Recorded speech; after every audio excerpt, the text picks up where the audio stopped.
Dragica Čadež iz cikla Različice gubanja 1971-72, Žgan in barvan les.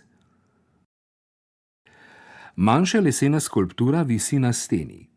Sestavljena je iz 4 kosov lesa, ki spominjajo na ležečo človeško ali živalsko figuro, sestavljeno iz osnovnih oblik.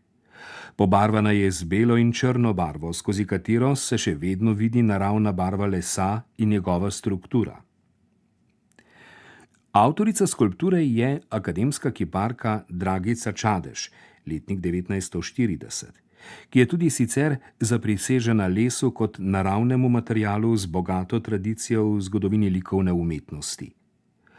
V njem je umetnica iskala idealno razmerje med naravnimi značilnostmi lesa, zato ponekod pusti, da spregovori surovo obdelano deblo ali njegova barva.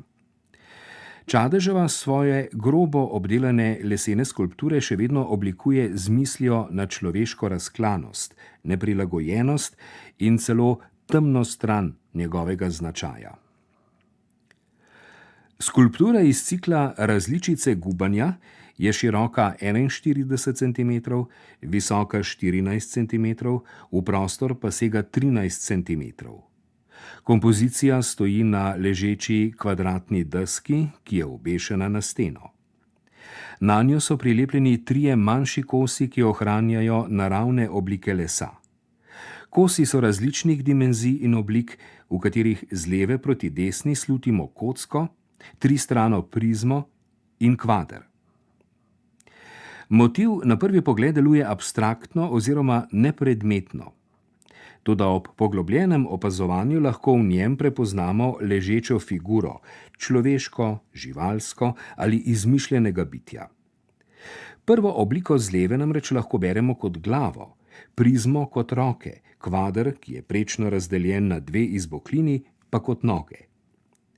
Umetnica je realno figuro strnila v likovno-konstruktivistično pripoved, ki bi zdaj lahko spominjala tudi na postavitev nekakšnih primitivnih zgradb ali preprosto na igro različnih likov.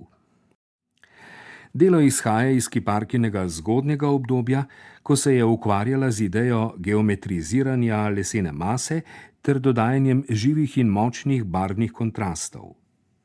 Igro svetlobe in sence, svetlega in temnega, ustvarjajo kosi lesa, ki močno posegajo v prostor. Skulpturo je pobarvala s črno barvo, skozi katero presevata naravna svetla barva lesa in struktura letnic. Z belo je pobarvala le zgornjo ploskev ležeče tristrane prizme. Nad prizmo je na osnovno ploščo s čopičem narisala lok prekinjene črte.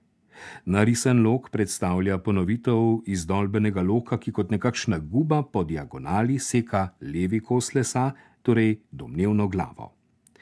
Prav ta kos je najbolj bogat z lesno strukturo, po obliki pa spominja na odprti očesi, ki zreta v nas.